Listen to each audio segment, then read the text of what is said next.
Hello, friends. Welcome to Family Health with Dr. Lex. I am really excited to interview Dr. Radhika Sharma because she's just a badass woman who made a huge change and transition in her life from being an OBGYN to a coach and mom. And I assessed her life and she decided what she wanted to do and she announced her plans and then she did it.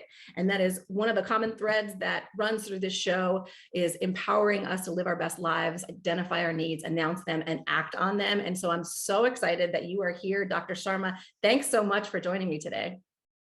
Thank you so much for having me, Dr. Lex. I'm excited to be here, and I think this is going to be a great journey with you and I. Yeah, we talked earlier a little bit about how we are really not prepared or trained or encouraged to assess what we want at all stages of life. I think we start on our career journey and we get this idea in our head of what we want our lives to look like. And for a lot of people, it's point A to point B with minimal deviations from that.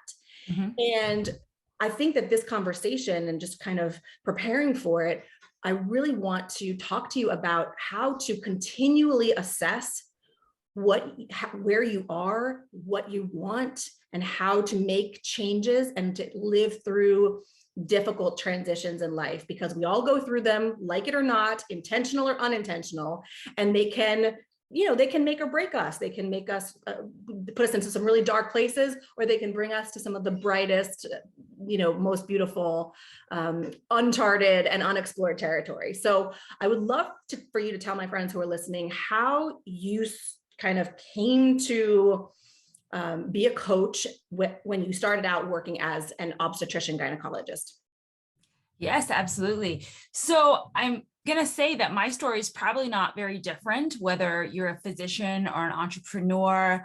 As you said, was focused on point A to point B, finished residency, got married, started my first job, thought, yep, I'm here, I'm where I want to be. And, building a practice, working through the hospital, getting to know what it was like to be an attending, but having that feeling in the back of my head that there was more and that I wanted to be more. I wanted to do more. I wanted an impact for men and women to understand here, how do you equip yourself mentally and physically to live your best life? And, we're not taught that. We're not taught to prioritize ourselves. We're taught to prioritize our careers and our finances. And so I had my first child and I kept kind of chucking along. I was that mom who took 3 weeks off and then returned back to work shortly after that, because of the pressures that I felt, well, I can't be away from my practice too long. I can't be away from my patients too long. So I kept driving forward to the point where I was like, okay, I had my baby, and then I had my second baby about 1.5 years later. And then after having my second child and moving states, I just kind of had this feeling like if I was going to do something differently, I needed to figure it out now. And I needed to assess that by really looking internally.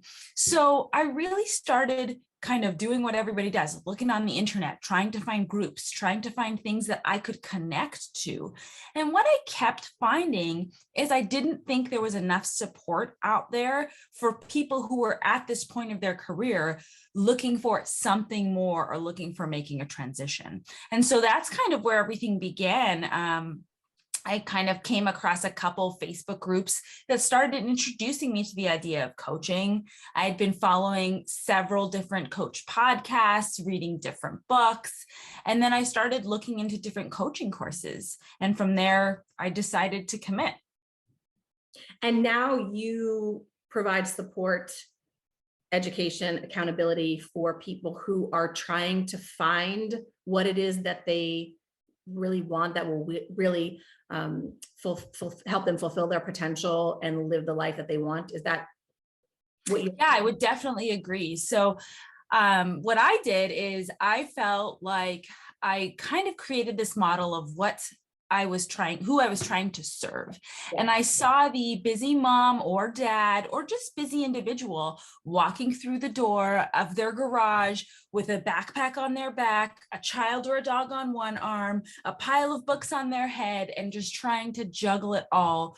And then if you like cartoons, you can see that character running through the quicksand and just drowning and unable to get, and just running and drowning. And so my goal was to help individuals who are feeling like that get out of their own way, ask the questions they need to ask, and help create strategies and actionable plans to actually put those plans into action, or try to take those steps that they haven't been able to take. And so, you can do that without having any sort of coaching background. I looked at a lot of different coaching schools, and I found the Martha Beck Wayfinder coaching program. And what I loved about it was just how intentional all of the work was. So what I've gained, not only to help people along the way who I work with, but for myself, is there's been a lot of insight. There's been a lot of reflection. I've been able to intentionally put things in my day that are making me more effective and essentially making me get out of my own way. So I feel more full and present for myself and my family at the end of the day. Yeah. If any of you listening have ever read anything about, entrepreneurship, you learn early on about your ideal clients, like who is the person that you want to serve. And you are taught to create that person, give that person a name, write down what she or he is wearing, what their job is, what their home looks like, what their day looks like. And so that what value you can bring to that person's life by solving that person's problem. And so I love how you describe your ideal client. The person that you want to help the most is that person who you describe sounds like all of us, sounds like so many of us, just with the pounds and pounds of weight on our shoulders, literal and figurative. I imagine myself when you were talking, walking in the garage, trying to get in the house with all the grocery bags. So I only had one trip because I don't have time for this crap. And thinking to myself, sometimes there's gotta be a better way, and so you describe your perfect client really does sound like so many people who are just caught on that hamster wheel of going through the motions, living the life that maybe they saw 20 years ago and feel like I've reached the pinnacle. I achieved everything I set out to achieve. And yet there's something missing. And I want to point out that there's a lot of shame and guilt around those feelings, especially for high achieving women, when you appear to have it all, meaning you have the career that you set out to achieve, you have the relationship or not that you want in your life, whether you want to be a single working woman or a married with children, without children, but whatever it is that you pictured for yourself, you have it. You have an income, you have benefits, you have a car, and by all accounts, everything looks like you should be perfectly happy. And a lot of people would say, well, girl, what are you complaining about? And there's guilt and shame associated with those feelings. Like, why do I feel like I want more? I should feel completely content. And there's that little devil on your shoulder tugging at you at night saying, either you can do more or be more, or, live the dream that you have now and not necessarily have to live out the dream that you had 20 years ago. Yeah. And I think what I really try to focus on, and I love the way you said, it doesn't matter whether you've decided to be that single woman who's does not want a relationship, but has reached the pinnacle of what they thought they wanted in their career, because that's truly the feelings that I started having. And then I'm noticing a lot of my clients, coworkers, friends, we're all having that feeling like, shouldn't I be happy with the fact that I made it here and that I have a home and that I have my own car and that I can pay my bills and take my trips? Why do I want more? And part of what I like to work to do is say, normalize that. It's okay. So if you think about something as simple as, we learn in psychology, Maslow's hierarchy of needs. And I talk about this all the time with my clients and even with my friends. We're now at that point of the pyramid where we've reached, we've got our food, shelter, water, we've gotten education, we have relationships, and now we're at the self-actualization part. And that's okay. You know, that's the one thing that we've really kind of opened up from this pandemic. It's okay to want more. It's a matter of organizing and thinking, what does that more mean to me? And what I really work to do is help people look at their essential self. I look at the social self versus the essential self. And that's kind of so much of what you were talking about. That social self is that part of us that is what we should be doing, what the expectation by society is. And that essential self is that voice in our mind at night that's saying, wait, I want more. And, you know, so many of us work to, oh, quiet it down. No, put it off your shoulder, shoo, fly, shoot. No, I'm good. I'm good where I'm at. But I'm saying, why not open up your heart, open up your mind, open up your body to what that essential self truly wants and listen to it and explore it? Because it's scary AF. It's yes, scary. Absolutely. Absolutely. You know, and you talk about this concept of identifying what it is that you want from the inside out and chasing after a transition, kind of creating a transition that's intentional, because you do the work to assess your needs and your wants and put them on paper and say, this is what I want to do and this is how I do it. You identify that as an internal process. My story was a little bit different. My transition came upon me, and I don't know whether you want to call it, you know, rationalizing or, you know, I guess finding the silver lining. But once this kind of massive change occurred in my life that I had no control over, it was external to me, it forced me to decide whether I was going to make a change. You know, whether I was going to go with that change and just continue down that quicksand path with circumstances beyond my control, or whether I was going to take the reins and take control of that change and that transition. You know, I was living in New York with my husband and our 2 children at the time. I was pregnant with my third, and we were just trying to figure out what we wanted out of life. And a work circumstance basically gave us 2 options on the table.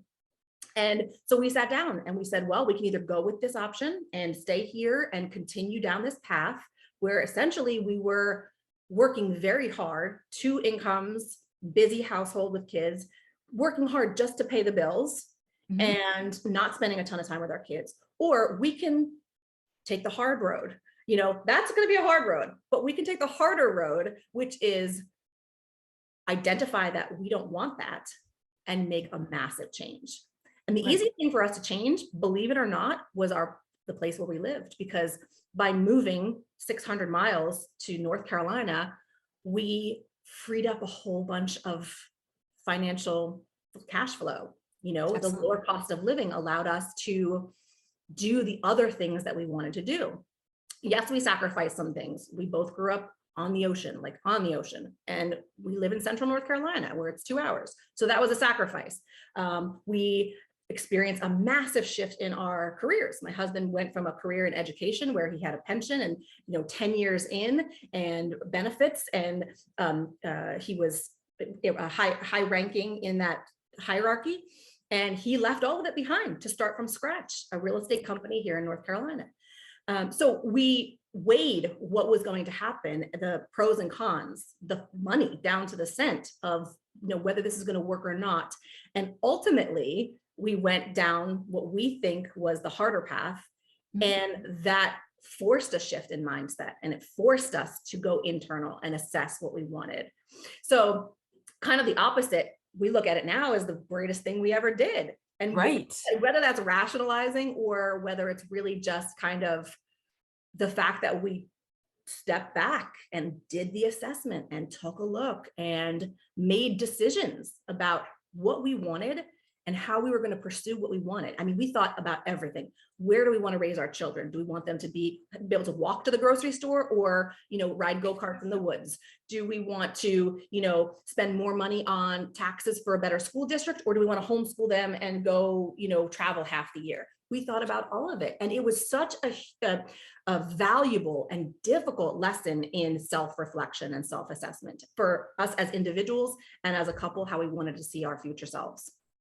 And I love that, because I kid you not, my story with my family is not very different. And to many of the people I talk to, it's the same idea. You know, you think of this catalytic event, and catalytic, you know, sometimes you think, oh, that's actually bad. This catalytic event sends you into this change cycle where, you know, you think, you know, we are, as individuals, we are used to living a certain life. We are used to going to work, coming home, bathing our kids, making meals, and actually coming out of that normal cycle is frightening. It's scary. The change can be scary. And so actually, from our very primitive fight or flight response, we literally are not used to wanting to change anything. In our conscious minds, the way we are developed, we don't want to change. We actually avoid change. And so when we start to think of change, just like you said, you know, we actually avoid it and think of all the reasons we shouldn't be making the change, all the reasons why we should stay in our full-time job with a pension and a 401k and full benefits. And, oh, but of course we need to send our kids to the better school district, because if we don't, then what are they going to miss out on? And are we going to feel guilty that we, you know, and then you open up. And when you have these conversations, whether it be with yourself, whether it be with your partner, and it does take a lot of internal and then coming to the table and saying, you know what do I want? How do I want to get there? And if it's different, that's okay. That's okay if I don't want to be working the 9 to 5. And the thing for me as a full-time OBGYN, and I'm sure you can appreciate this too, the minute you say, I don't want to do full-time medicine anymore, people start looking at you like, well, what are you going to do? Like, what do you mean you're going to be a life coach? What do you mean you're going to provide population health and information to women on social media? People are thinking, well, wait, what is that? Like, what?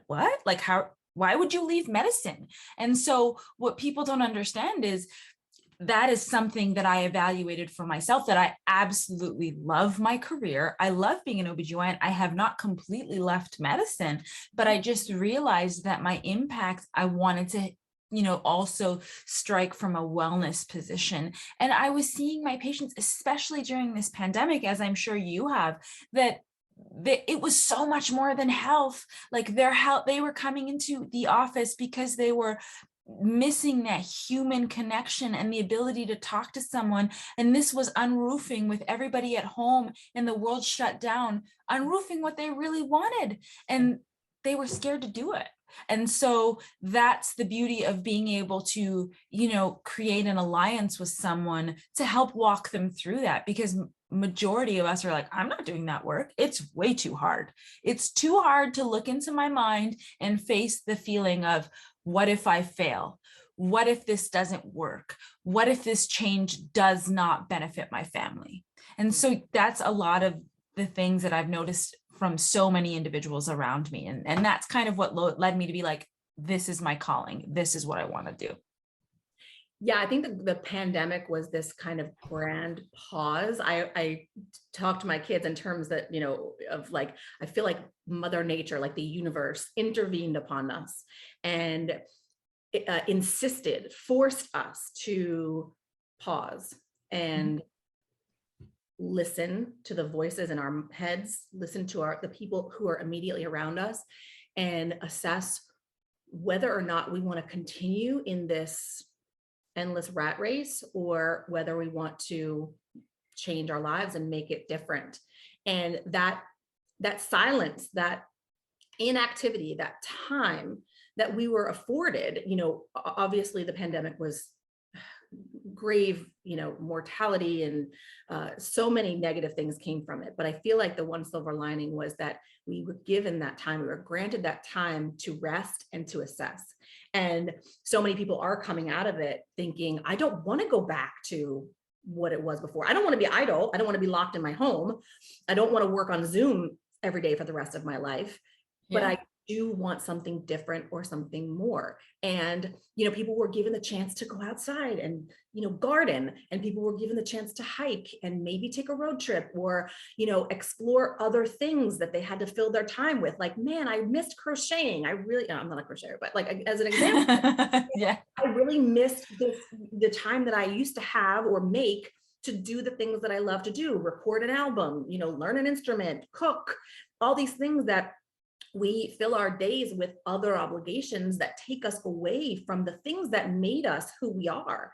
And so that grand pause, hopefully will never happen again, but is kind of a little, spark to remind us that we need to take a break every once in a while and assess. We need to maybe take a weekend or an hour or, your summer vacation to think about and evaluate where you are, where you're going. Are you on the path you want to be on? If not, how are you going to change it? And my mother always used to say, because I'm an adventurer, I am restless. I don't like your story tells that. I studied medicine, but from the get-go, I said I will never sit in an office Monday to Friday 9 to 5. That will never be me. And my career reflects that. As a family physician, I've done a whole bunch of different things that my experience and my training set me up for.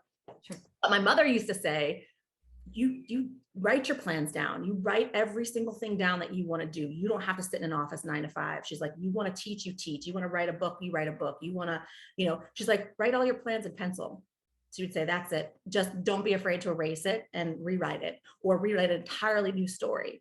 And that's advice that I live by. I give to my children, like, write all the plans down, write all of it. We live in a very different mindset, I think, than our parents' generation. And my mom she was a rebel from day one, but our parents, they went, had a career and they did that career every day for the rest of their life. There was no, you're going to go into medicine and you're going to become a teacher. You're going to become a consultant. You're going to go into pharma or research. Like, if you were going to be a doctor, you would going to go take care of patients, and think about all of our colleagues who utilize our training and our skills, because we're not just physicians, we're speakers, we're educators, we're writers, we're movie makers, we are artists. There's so many different ways that a single human can express what, their gifts. And to think that it's just in one lane is absurd, and it devalues, other parts of your personality and your characteristics and your interests, and it puts them in places that nobody can see them. And it's so nice the way you said, when you go to teachers college, when you go to be a teacher, you're defined by the, goalposts of being a teacher. If you're going to medicine, well, I'm a doctor. And as you said, our parents' generation did a great job of saying, my job is to find a career, explore that career, find a partner, form some sort of a relationship, have children, support my family. Those are wonderful goals. They're absolutely wonderful, but it gave very little time for people to actually fill up their own cup. And I feel like what we're learning now is, if we are given the opportunity to fill up our own cup first, the amount that we can give to those around us, including our own families, right? Even by taking the time to step back from life just a little bit and pause, like you said, how much time did we actually get to sit down and talk to our sisters or our brother or our children and say, tell me about your day. How are you feeling? Hey, let's read a book and talk about this book. We never would have had that time. We never would have been able to take a hike in the woods and get lost with our children, because we had to come back and snap back and get back to it. And so I find that the other thing I'm finding is, I'm learning myself, and I'm trying to make sure I send that message that you don't have to be defined by your job or your title. If you're a working mom, or if you're a stay-at-home mom, you don't have to be just a stay-at-home mom. If you're a doctor, you're not just a doctor. You get to be the athlete, the entrepreneur, you get to be the scientist, and you get to decide who you're going to be. And the fact that you were saying, write it in pencil and scratch it away. You get to change that story. There are going to be forks in the road. You don't have to continue to go straight. You can choose right, you can choose left, and you can change course. Come back and go backwards. Fall on your face a couple times and get up and do it again. And that's okay. It's totally okay. And by doing that, not only are we normalizing it, we're telling the next generation, hey, it's okay if you made a mistake. It's a challenge. It's a bump in the road, and reassess. Move forward the next time. Hey, you wanted to be a teacher, now you want to be a doctor, now you want to be a mechanic. Okay, sure, it's okay. And I think for so long before the pandemic, we didn't do that. We didn't make it okay for, our kids to say, once you're down one path, you're going to stay on that path and you're going to stay that way. And so by putting them in that box and putting ourselves in that box, are we limiting ourselves? Probably. Probably. And I think that the main thing is to say, look at yourself, look internally, look at that essential self. There's so much time that we work to just protect that fight or flight response, protect that wall, put that wall up and say, nope, nothing is going to get in. This is my life. I am happy. This is good. But what if there was more? And that's okay. Yeah. We were kind of obviously children of those parents who kind of had that point A to point B mentality, and really no deviation from what that career and that life looks like. And so, it was the kind of thought process among my friends and I in high school that you were to get the best grades you could get, you were to go to the best college you could go to, no matter how much it cost. And that way, that was going to open doors for you. That was going to open all kinds of opportunities, all kinds of network and all kinds of connections, so that you could go and be the most successful professional you could be.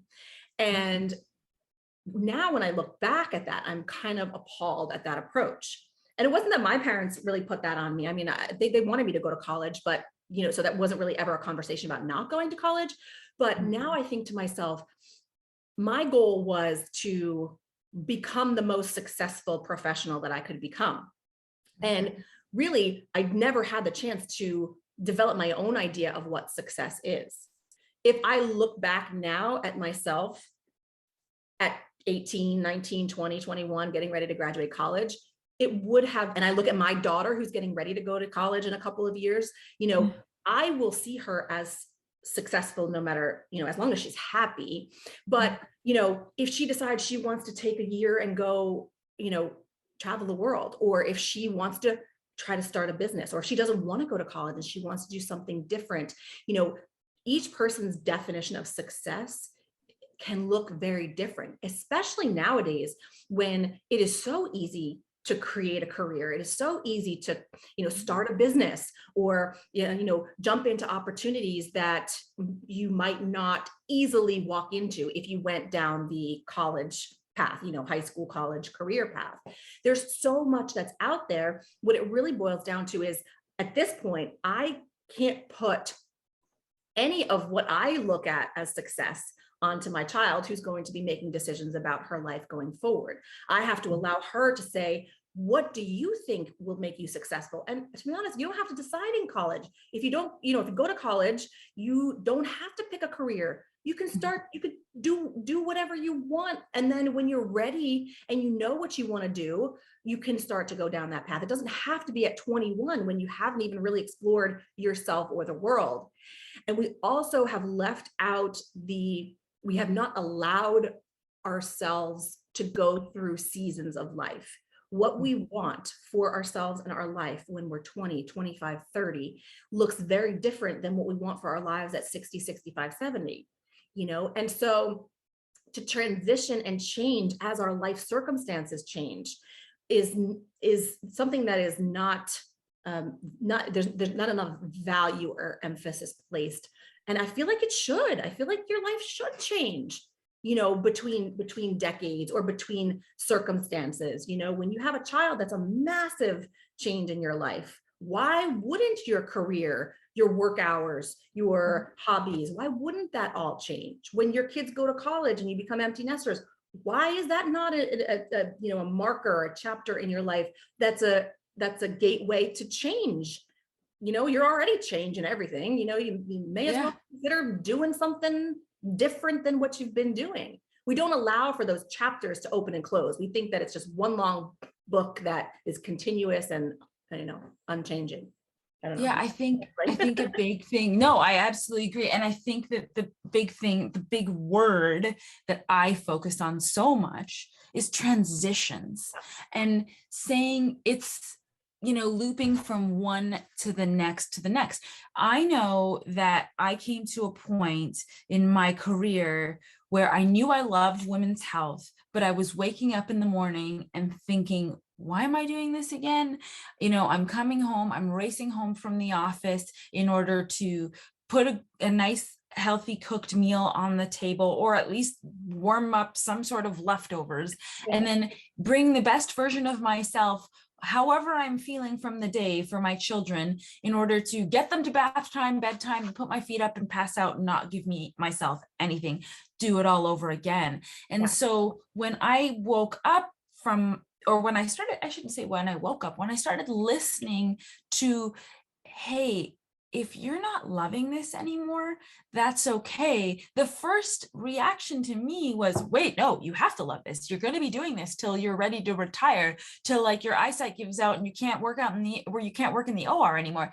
And when I said, wait, but does that the definition of what I want my life to look like? And do I want my children to see mom coming home feeling beaten down, like she's carrying 50 pounds of weight on her back, and then just putting a smile on my face and being like, I got this, kids, I got this, I can do this? And then are they going to create that same definition? And are they not going to be able to say, well, if I don't work this hard and if I don't exhaust myself, the world is not going to see me as successful? Or if I can't, putting the ideas on materials that are going to give us happiness and wealth. Like you said, you guys made a change from New York to North Carolina. That's huge. People could say, well, you left a wonderful school district. You were going to raise your children in one of the best states in the country, and you would have given them so much diversity.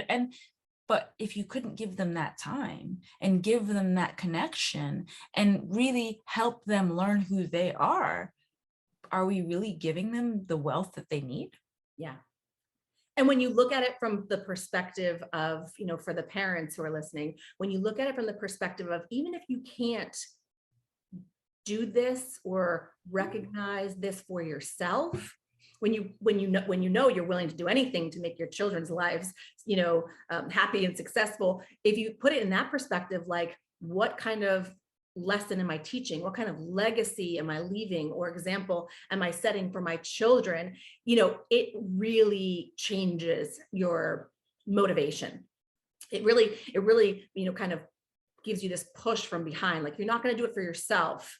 Think about how your life, happiness or lack of happiness, career satisfaction or lack of career satisfaction, ability to fulfill your potential or not. Think of how that is being viewed by your children, and it changes your motivation. It changes how willing you are to move forward, because you do want to give them those skills. You do want to show them how to do that. You don't want to just tell them, oh, you can be anything, and then have them say, well, mom, you wanted to write a book, but you're not doing it.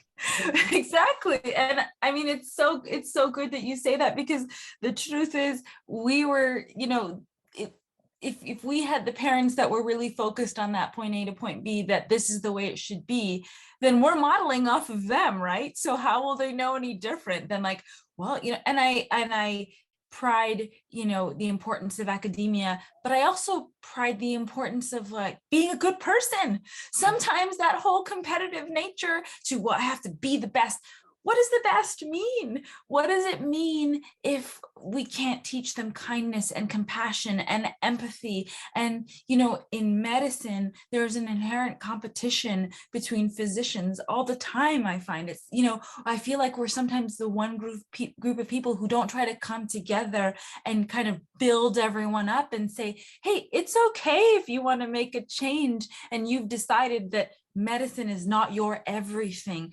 I want to make sure that we take to the next generation that no matter what you do in academia, there are going to be doors that remain open for you. You just have to open them. You just have to. And if somebody knocks, you open the door and you take the opportunity, and it's scary. And it can happen at any point in your life. As you said, you could be into any career, 5 years, 10 years, 15 years, 20 years. How many times do we see people change?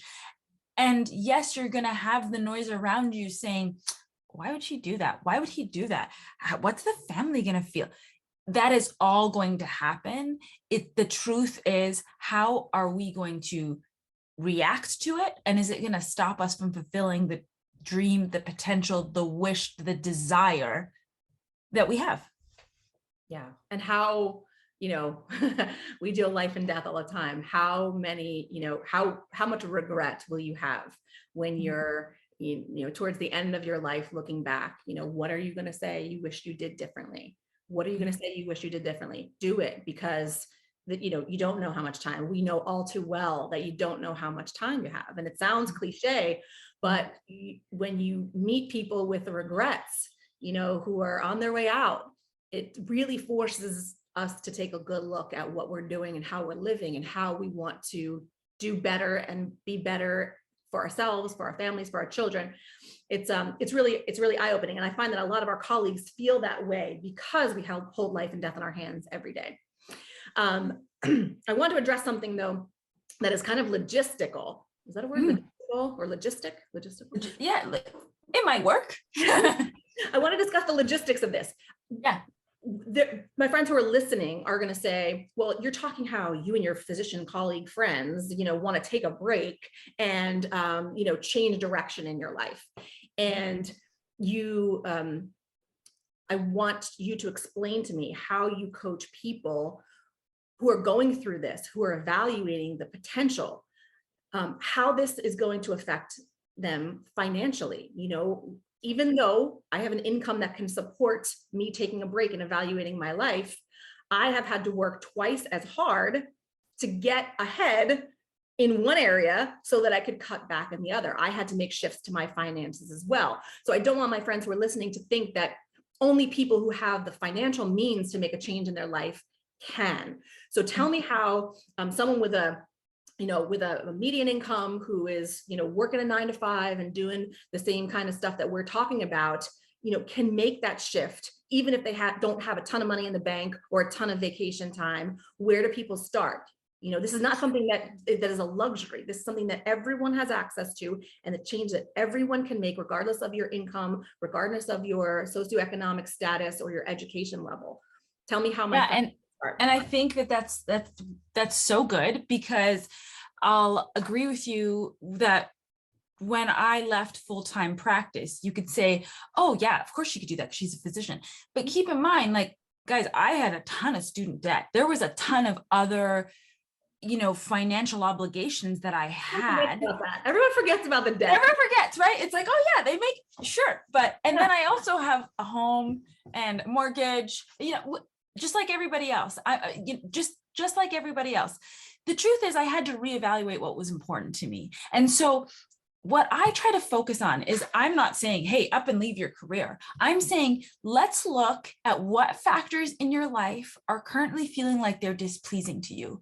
Why are they displeasing? How do we work with your mindset to change it to a wellness mindset?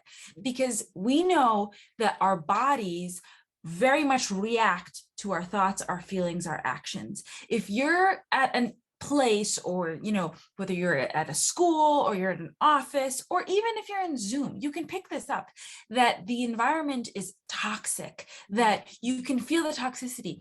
what is causing that toxicity? We work to break down and say, I'm feeling like this part of my life is not optimized. It's not optimal. It's bringing me down. Usually there's an area in your life that will be disseminating to all other areas and affecting them.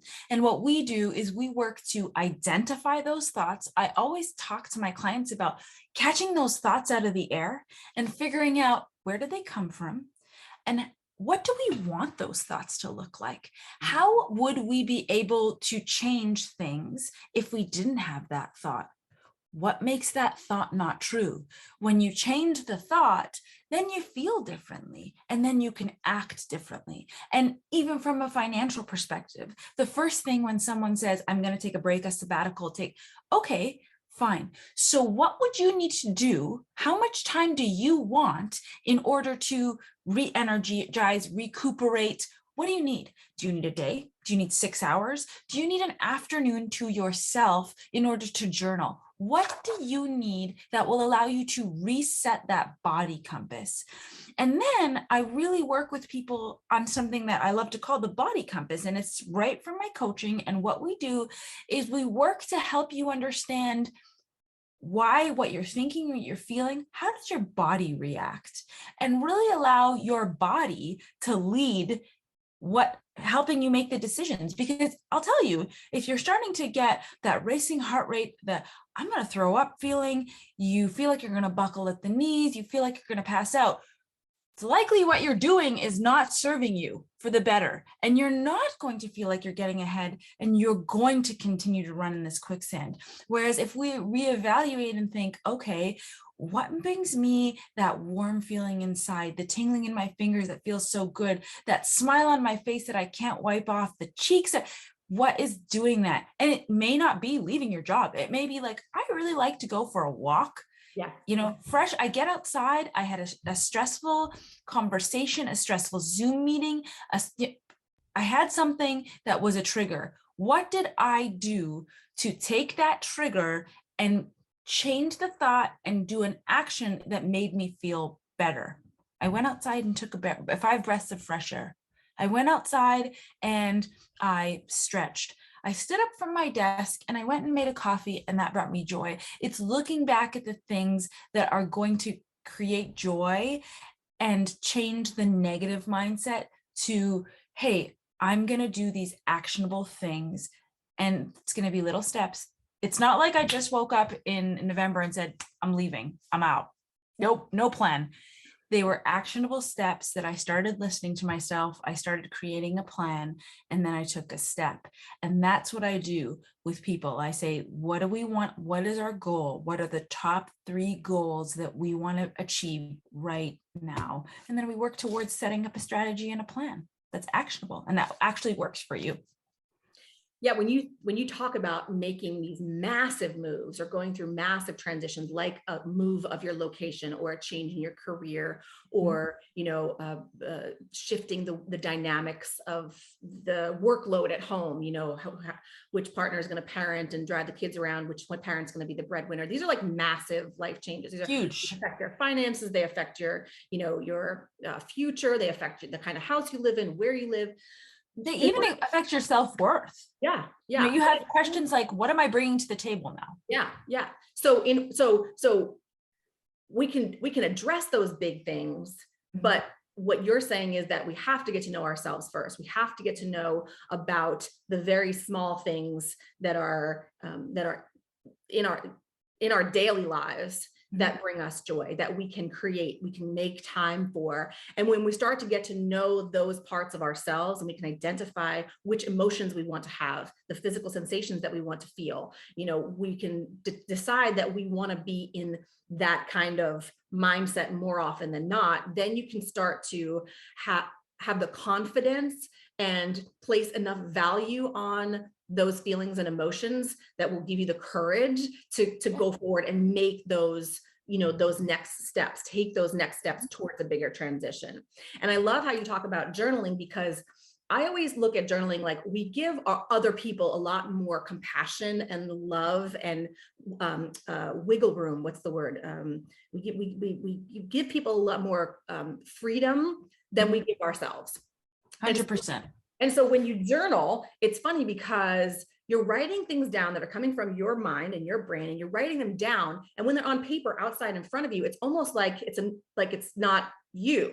It's almost like it's another person. And if you could talk, like, see, oh, those are the wishes and the dreams and the desires of another person, you're probably going to be kinder with them. You're probably going to be more compassionate and more motivating and inspired by that, the concept of those are someone else's dreams. And then when you look and say, oh, they're mine, if you were to give yourself that same compassion, that same support, and that same self-love that you would give to someone else, when it's on paper and you separate it from yourself, it's almost like you can talk to yourself.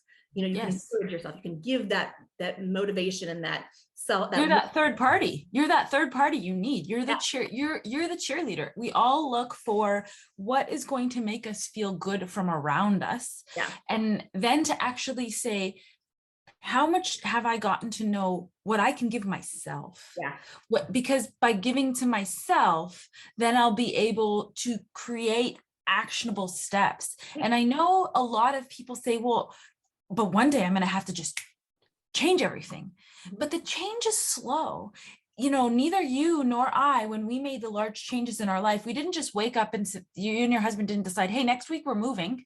By the way, we're going to change our entire life. Yeah. My husband and I didn't just say, hey, by the way, Radhika, you're going to just stop working and we have no idea what we're doing next. We have, so it's a matter of actually deciding what you want and then being comfortable to have those conversations with yourself, but also those around you that will be feeling this impact. I talk to my kids about this. I have a 3-year-old and a 15-month-old.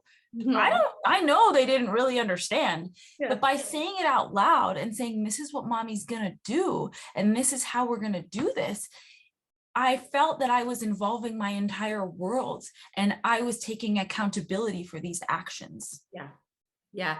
And, when you describe talking about, identifying what it is that you want and maybe writing it down over time, like, somebody who's working in a full-time job and doesn't have the ability to take another pause to assess, just a couple of minutes here and there of conversing with a loved one or journaling or, recording your thoughts on, on a voice note, and then like listening back to hear yourself say what it is that you want. Little bits over time, you can kind of coach yourself and you can kind of, awaken those and become aware to what you're feeling slowly over time. You don't need to take a vacation to decide what you want to do with your life.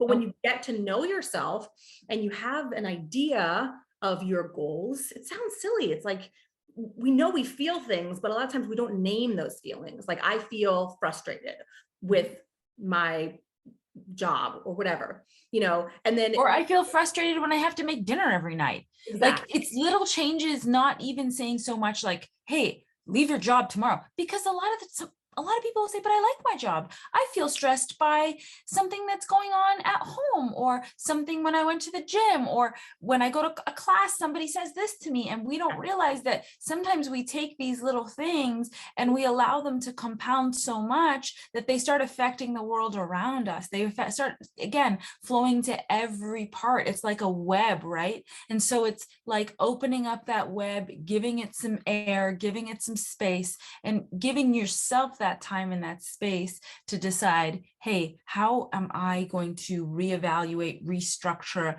and move forward? Yeah. We talked about little things like that are going to help fill our own cups, like going outside and exercising or taking deep breaths. We talked about moving between states. Somewhere in the middle of that, somewhere in the middle of those two extremes of change, could be just a matter of restructuring, getting creative, or having, once you identify what you want, having the courage to approach your boss and say, hey, I've proven myself in this area and I would like to consider, be considered for a different position or change the way I work. I'd like to for you to consider me working a 4-day work week and, maintain the same productivity or efficiency, and, whatever. You can kind of become creative and think about, you don't have to leave your job. Maybe you just need to gain the self-worth and the confidence, courage, the confidence and the esteem to talk about restructuring. Is it that, one of your goals is that you feel like you don't spend time with your children, but you're working to pay for their daycare. You know, is that a sacrifice that you're willing to make or consider restructuring? Maybe if I work from home 2 days, you know, I can, I'll make less, maybe I'll make less money, but maybe I won't have to spend as much on childcare, you know, and you can kind of shift or restructure and accomplish all of the goals that you want to accomplish. You need to know what they are. You need to know what your goals are. You need to know what your goals are in order 100%. to be able to make those changes. Oh, such good. I love it. It's just so, I mean, yes, Thank you. it's something that I can tell you're passionate about, I'm passionate about. And the truth is, it's not hard. I'm not going to say, oh, it's easy. Yeah. It's not hard. It takes work. It takes thought work. It takes guidance, and it takes steps. Yeah. And you are not alone doing, you know, to the listeners, you are not alone doing this. There are so many of us that are doing this. It doesn't matter if, again, I've said, it doesn't matter if you're a stay-at-home mom or a stay-at-home dad, or if you're a dog walker, or if you're a physician, it doesn't matter. There are actionable steps that need to be taken in order to decide how you want your life to look. Yeah. Your feelings are valid. Your dreams have meaning, and you can accomplish anything you set out to accomplish. You can change your life in any way, whether you are, you know, just starting out, whether you're 30 years in, whether you have a minimum wage income or make millions of dollars. You can change the structure of how every minute of every day goes. You can change the course of your life going forward. I love how you talk about how you are an OBGYN and you love women's health.